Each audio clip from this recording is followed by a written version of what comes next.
बच्चों, कैसे हैं आप सब। मैं उम्मीद करती हूँ आप सब बहुत अच्छे होंगे। तो आज की कक्षा में हमने जो पिछली कक्षा में आधा भाग किया था उसी का बचा हुआ दूसरा भाग करेंगे।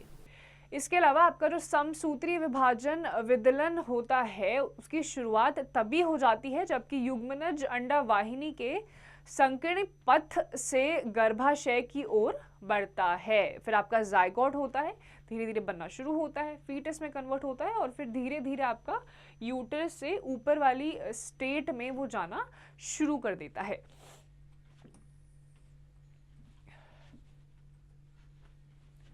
ये जो आपकी फोटोज हैं ये आपकी, ये देखिए, कोरक पुट्टी रोपण तुतक, ये सारे आपके ये पूरा ये जैसे आपका ये एग है, स्पर्म्स एंटर कर रहे हैं, इसमें से सिर्फ एक ही स्पर्म होता है जो फाइनली आपका फर्टिलाइजेशन यानी कि निषेचन कर पाता है।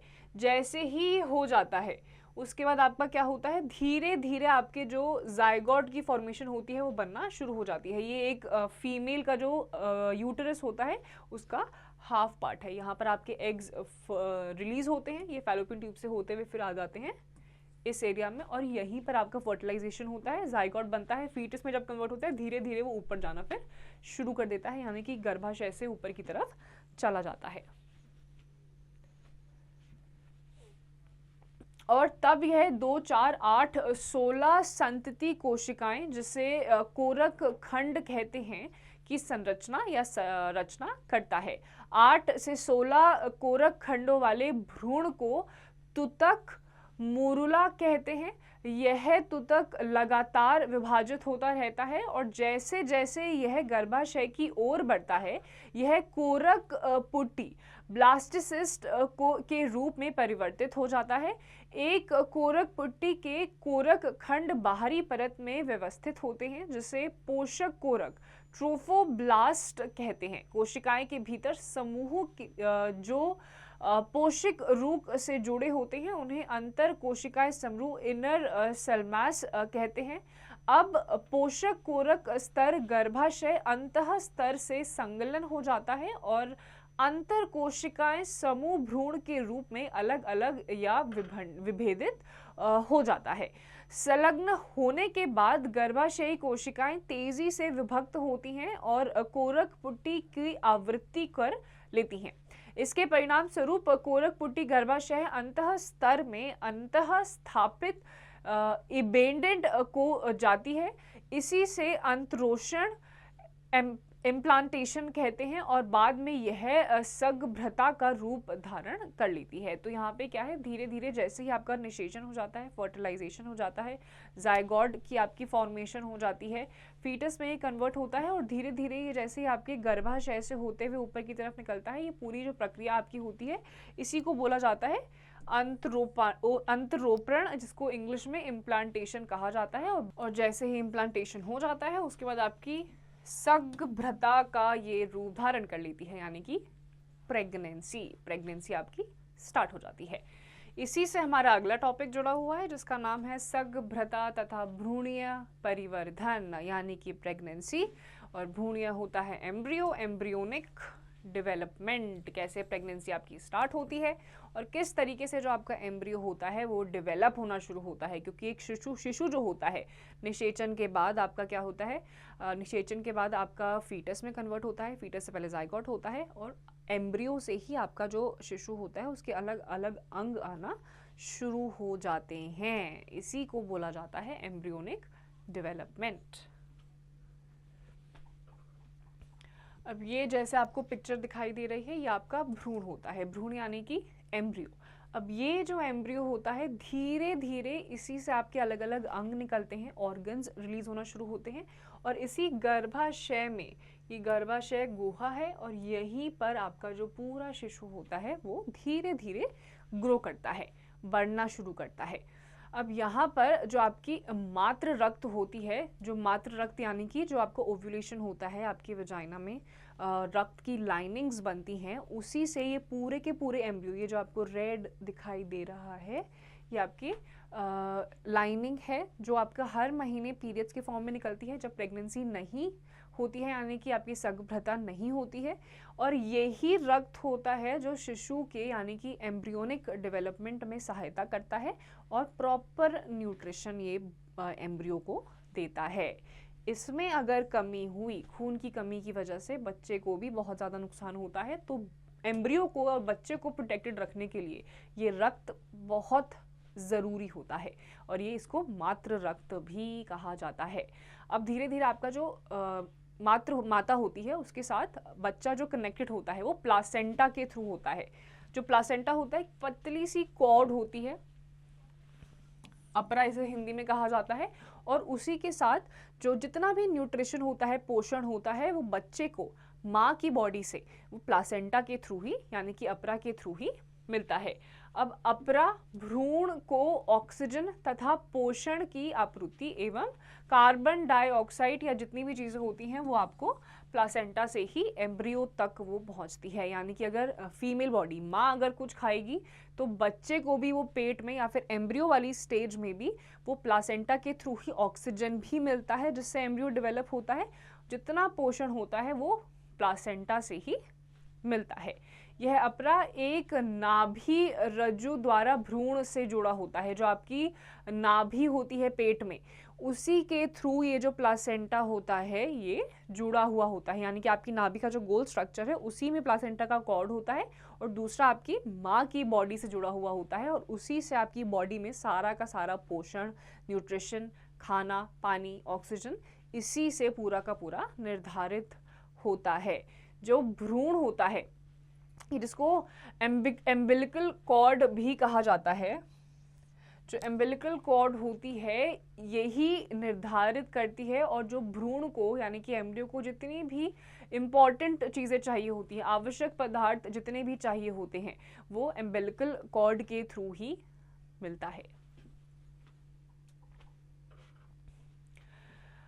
अब इसके बाद आपका जो अपरा यानी कि प्लासेंटा जो होता है आप अंतरसर्वरी ऊतकों का भी कार्य करता है, और अनेकों हार्मोन जैसे मानव जरायु, गोनेडोट्रोपिन हार्मोन, ये सारी चीज़ें आपकी रिलीज भी करता है। इसके अलावा आपके मानव अपरा लैक्टोजन, जिसे ह्यूमन प्लासेंटा लैक्टोजन HPL कहा जाता है, एस्ट्रोजन, प्रोजेस्टेरॉन, जितने भी हार्मोन्स होते हैं जो इम्पॉर्टेंट होते हैं, इन सभी को प्लासेंटा स्टिम्युलेट करने में हेल्प करता है।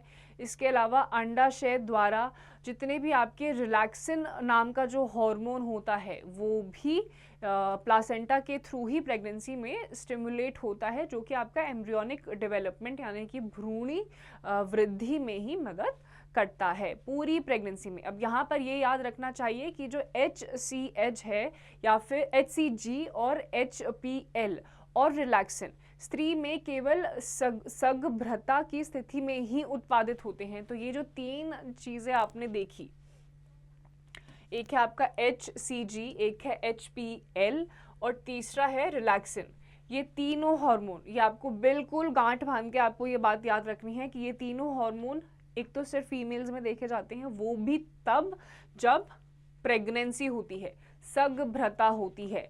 प्रेग्नेंट अगर नहीं है एक फीमेल तो ये तीनों हार्मोन फीमेल्स में नहीं देखे जाएंगे। ये बहुत इंपॉर्टेंट लाइन है, इसको आप कहीं पे नोट डाउन कर लीजिए, ये आपके एग्जाम में किसी भी तरीके से आपसे पूछी जा सकती है और बहुत इंपॉर्टेंट भी है।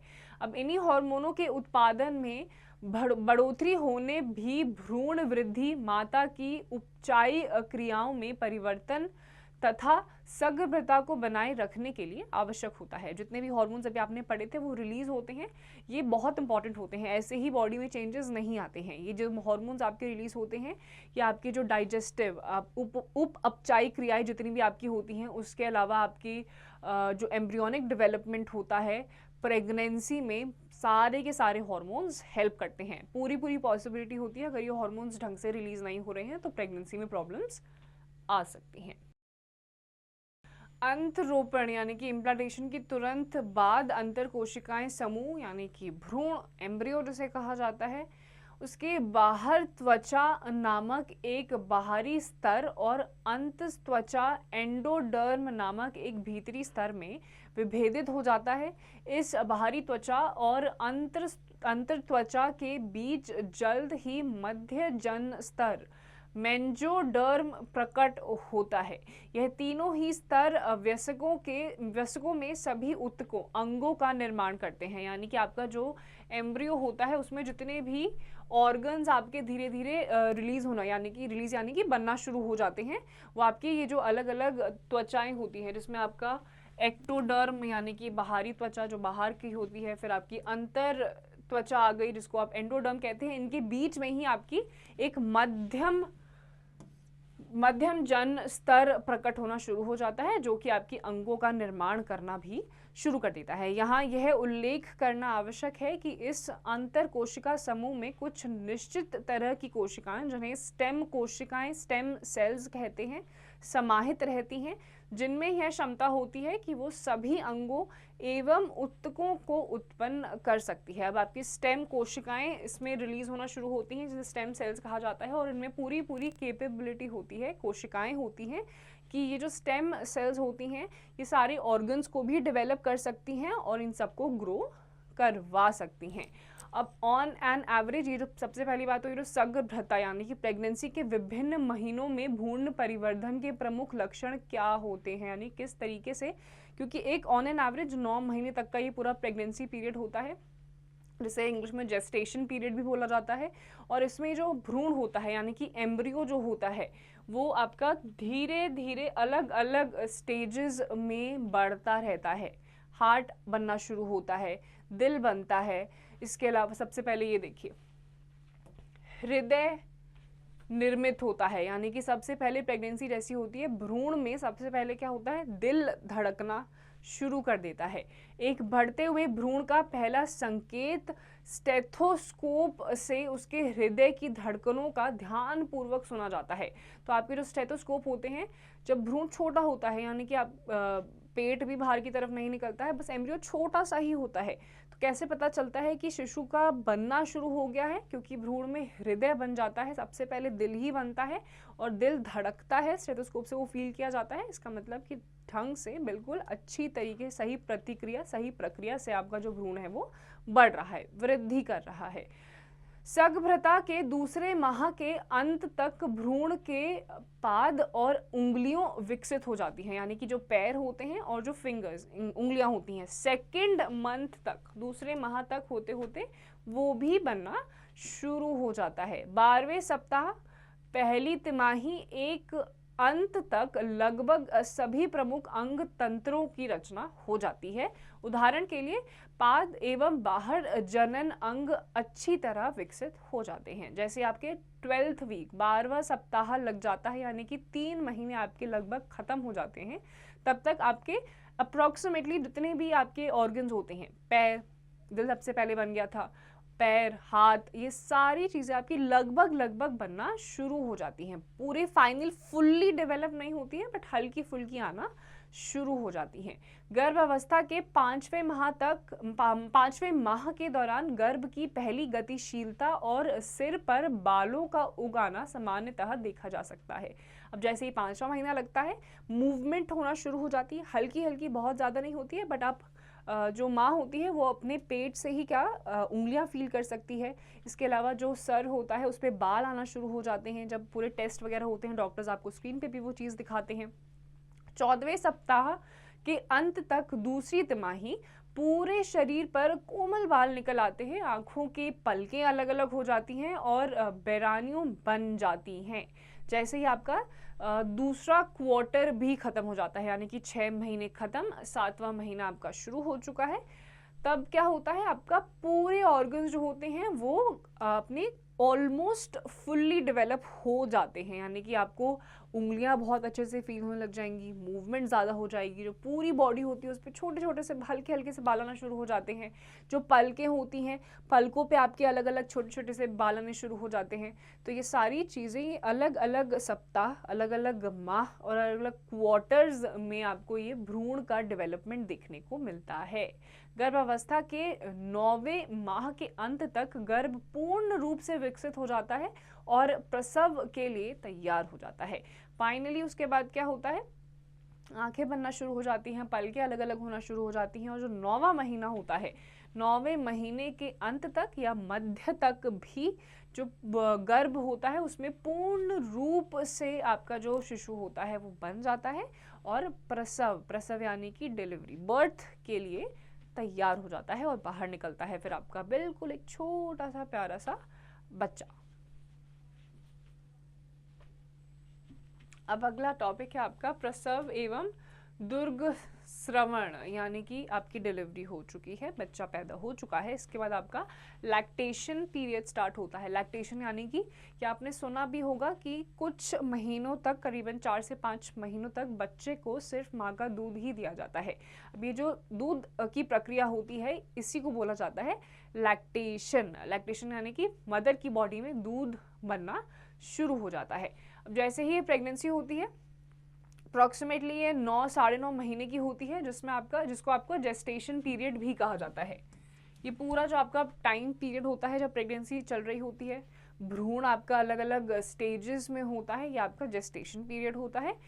और इसी के अंदर आपकी क्योंकि अलग अलग हॉर्मोन्स आपके रिलीज होते हैं, जिसमें से आपका अलग अलग लेवल्स आते हैं, जिसे प्रसव कहा जाता है, पार्ट्यूशन कहा जाता है। अब इसमें क्या होता है आपका, क्योंकि आपकी बॉडी में अलग अलग हार्मोन्स रिलीज होते हैं, उसकी वजह से आपकी बॉडी क्या होती है, दूध बनाना शुरू कर देती है। यह मात्र पीयूष ग्रंथि से ऑक्सीटोसिन के निकलने की क्रिया की सक्रिय बनाती है। ऑक्सीटोसिन गर्भाशय पेशी पर कार्य करता है और इसके कारण जो जीर से गर्भाशय संकुचन होने लगते हैं। गर्भाशय संकुचन ऑक्सीटोसिन के अधिक स्रवण को उत्पादित करता है। तो ऑक्सीटोसिन रिलीज होता है। ऑक्सीटोसिन वो हार्मोन होता है जो आपको प्लेजर तो देता ही है, इसके अलावा ऑक्सीटोसिन के हार्मोन्स और इसके अलावा आपके एस्ट्रोजन, प्रोजेस्टेरॉन, अलग अलग हार्मोन्स आपके रिलीज होते हैं, जिसकी वजह से आपका लैक्टेशन पीरियड स्टार्ट हो जाता है। इससे शिशु माँ के गर्भाशय से जनन नाल द्वारा बाहर आ जाता है, यानी प्रसव संपन्न हो जाता है। शिशु के जन्म के तुरंत बाद ही अपरा भी गर्भाशय से बाहर निकल जाता है। आप क्या सोचते हैं, डॉक्टर प्रसव को प्रेरित करने के लिए इंजेक्शन देता है। तो आपका जो प्रसव यानी कि डिलीवरी जो आपकी होती है, जैसे ही आपका बच्चा मूव करने लग जाता है, जो उसका सर होता है नीचे की तरफ आ जाता है नॉर्मल डिलीवरी में। अब इसमें क्या होता है, जैसे ही बच्चा बाहर निकलता है, जो एम्बिलिकल कॉर्ड होती है यानी कि जो आपका प्लासेंटा होता है, वो भी बच्चे के साथ बाहर निकलता है। अगर आपने कभी नोटिस करा होगा तो डॉक्टर हमेशा डिलीवरी के बाद कैंची से एक कॉर्ड को कट करते हैं। तो ये जो कॉर्ड होती है, ये प्लासेंटा होता है जो आपकी नाभि से जुड़ी हुई होती है माँ के साथ, और इसको कट कर दिया जाता है डिलीवरी के बाद। अब कुछ केसेस में क्या होता है, जब यूजुअल दर्द नहीं होता है, कॉन्ट्रैक्शंस नहीं होते हैं, तो डॉक्टर्स इंजेक्शन देते हैं, जिससे कि स्टिमुलेशन होती है, बच्चा मूव करना शुरू करता है, जिससे डिलीवरी पॉसिबल हो जाती है, थोड़ी सी आसान हो जाती है। लेकिन अगर कॉन्ट्रैक्शंस और सारी प्रक्रिया बिल्कुल सामान्यतः तरीके से हो रही है, जिस तरीके से होनी चाहिए, तो इंजेक्शन देने की ज़रूरत नहीं होती है। अब स्त्री के स्तन ग्रंथियों में सगर्भता के दौरान कई प्रकार के बदलाव आते हैं और सगर्भता के अंत तक इनसे दूध उत्पन्न होने लगता है। इस प्रक्रिया को दुग्धस्रवण लैक्टेशन कहते हैं। अब जो स्त्री के जो स्तन होते हैं, जो ब्रेस्ट्स होती हैं, पूरे प्रेगनेंसी के टाइम पे अलग अलग चेंजेस आते हैं, क्योंकि अलग अलग हार्मोन्स इनकी बॉडी में रिलीज होते हैं, अलग अलग बदलाव आते हैं, और प्रेगनेंसी के टाइम पे ही इन चेंजेस की वजह से जो उनके स्तन यानी कि ब्रेस्ट होते हैं उसमें दूध बनना शुरू हो जाता है, जिसको ही हिंदी में बोला जाता है दुग्ध स्रवण, और इसी को इंग्लिश में बोला जाता है लैक्टेशन। अब ये क्या होता है, जब स्टार्टिंग के कुछ टाइम होते हैं, क्योंकि माँ का जो दूध होता है आप देखेंगे भी हल्का सा आपका पीले रंग का होता है, इसमें बहुत ज़्यादा आयरन होता है। क्योंकि बच्चा तुरंत ही बाहर निकलता है, तो आसपास के एनवायरनमेंट में उसका जो इम्यून सिस्टम होता है वो सपोर्ट ज़रूरी नहीं है कि अच्छी तरीके से करे, तो बीमारियां बहुत जल्दी लग सकती हैं। तो बच्चे की न्यूट्रिशन के लिए स्टार्टिंग के पहले 6 महीने में या कम से कम 3 से 4 महीने के लिए डॉक्टर्स हमेशा यही बोलते हैं कि बच्चे को माँ का दूध ही देना है, क्योंकि उसमें बहुत सारा क्या होता है, आयरन होता है, और वो आयरन बच्चे के इम्यून सिस्टम को स्ट्रॉन्ग करने में भी हेल्प करता है और बच्चे को स्वस्थ रखने में और अलग अलग बीमारियों से लड़ने के लिए भी प्रेरित करता है, हेल्प करता है। सारांश। अब समरी, पूरे सारांश का मतलब है, समरी में हम क्या देखेंगे कि हमने इस पूरे चैप्टर में क्या पढ़ा है। मानव जनन किस तरीके से होता है, ह्यूमन रिप्रोडक्शन, रिप्रोडक्शन से पहले आपके मेल और फीमेल्स में अलग अलग स्टेजेस आती हैं, बॉडी तैयार होती है आपकी रिप्रोडक्शन के लिए, स्टार्टिंग से ही कोई रिप्रोड्यूस नहीं कर सकता है। अब ये जो स्टेजेस होती हैं लड़कों में और लड़कियों में अलग अलग एज में, अलग अलग उम्र में देखी जाती है, और इस उम्र को सामान्यतः क्या बोला जाता है, किशोरी अवस्था, जिसे टीनेज ईयर्स भी कहा जाता है। अलग अलग हार्मोन्स आपके रिलीज होते हैं, एस्ट्रोजन लड़कियों में रिलीज होता है, प्रोजेस्टेरॉन रिलीज होता है, लड़कों में रिलीज होते हैं हार्मोन्स, जिसकी वजह से उनके जो फिजिकल स्ट्रक्चर्स होते हैं उनमें चेंजेस आते हैं। इसके अलावा जो अंदरूनी चीज़ें होती हैं, इसके जैसे हमने बहुत सारी नलिकाएं पढ़ी, कोशिकाएं पढ़ी, पुरुषण हार्मोन जिसे एस्ट्रोजन कहते हैं, ये सारी चीज़ें हमने पढ़ी, किस तरीके से आपके जो शुक्राजनक होते हैं वो अपनी नलिकाओं से बाहर की तरफ रिलीज होते हैं। एक उम्र होती है, जनन का भी एक समय होता है जो सिर्फ औरतों के लिए ही निर्धारित करता है कि कितने साल तक वो जनन कर सकती हैं। अब ये किस पे होता है, ये मेंस्ट्रुअल साइकिल पे डिपेंड करता है। मेंस्ट्रुअल साइकिल हमने पढ़ा था, जो आपकी आवर्त चक्र होता है, ये आपकी औरतों में लगभग कब देखा जाता है, 50 साल की उम्र तक देखा जाता है, और किशोरी अवस्था में ये शुरू हो जाता है, यानी कि टीनेज ईयर्स में लगभग ये 12-13 साल में ये शुरू हो जाता है, किसी किसी को लेट भी होता है। हर महीने जो एक फीमेल की बॉडी होती है, जो एक लड़की की बॉडी होती है, वो प्रेगनेंसी के लिए अपने आप को तैयार करती है। ओव्यूलेशन होता है, एग्स जब बन जाते हैं, अंडा पूरी तरीके से आपका बन जाता है अलग अलग स्टेजेस से, उसके बाद आपकी जो बॉडी होती है ओव्यूलेट करती है। 28 दिन की आपकी आवर्त चक्र मेंस्ट्रुअल साइकिल होती है। अगर फर्टिलाइजेशन यानी कि निषेचन नहीं होता है, शुक्राणु नहीं आते हैं अंडाशय में, उसके बाद ये रक्त की जो लाइंस होती हैं उनके साथ ही उस एग को रिलीज कर देती है, और उसके बाद आपका जो पीरियड्स का टाइम होता है, जो लगभग 3 से 5 दिन का होता है, वहाँ पर देखा जाता है। लेकिन अगर निषेचन हो जाता है, अब निषेचन कब होता है, जब आपके स्पर्म्स एग्स से मिल जाते हैं और साथ में ही एम्पुलरी रीजन तक पहुंचते हैं, यहाँ तक अगर हो गया तो आपका निषेचन हो जाता है। निषेचन के बाद क्या होता है, जाइगोट की रचना होती है। जाइगोट में आपके क्रोमोसोम्स होते हैं 23। अब उन क्रोमोसोम पे जब जाइगोट की रचना होती है तो ही निर्धारित हो जाता है कि जो शिशु होगा वो लड़का होगा या लड़की होगा। बाहर डॉक्टर्स को पता नहीं चल सकता है, क्योंकि शिशु तब तक डेवलप नहीं होता है, भ्रूण डेवलप नहीं होता है, लेकिन बॉडी के अंदर निर्धारित हो जाता है। XX क्रोमोसोम्स होते हैं फीमेल्स में, XY क्रोमोसोम्स होते हैं मेल्स में। X के साथ अगर मेल का X क्रोमोसोम आया, यानी कि X और X, तो लड़की होगी शिशु, और X क्रोमोसोम के साथ मेल का Y क्रोमोसोम आया तो XY बन गया तो होगा लड़का। तो निर्धारित ये टेक्निकली करता है, लड़कों पे औरतों पे नहीं करता है। अब इससे पहले ये जो आपका पूरी की पूरी प्रक्रिया होती है, इंटरकोर्स का पूरा टाइम होता है, इसमें एक ही बार में करीबन 20 से 30 करोड़ शुक्राणु एक ही बार में ये रिलीज कर सकते हैं, जो मेल्स होते हैं।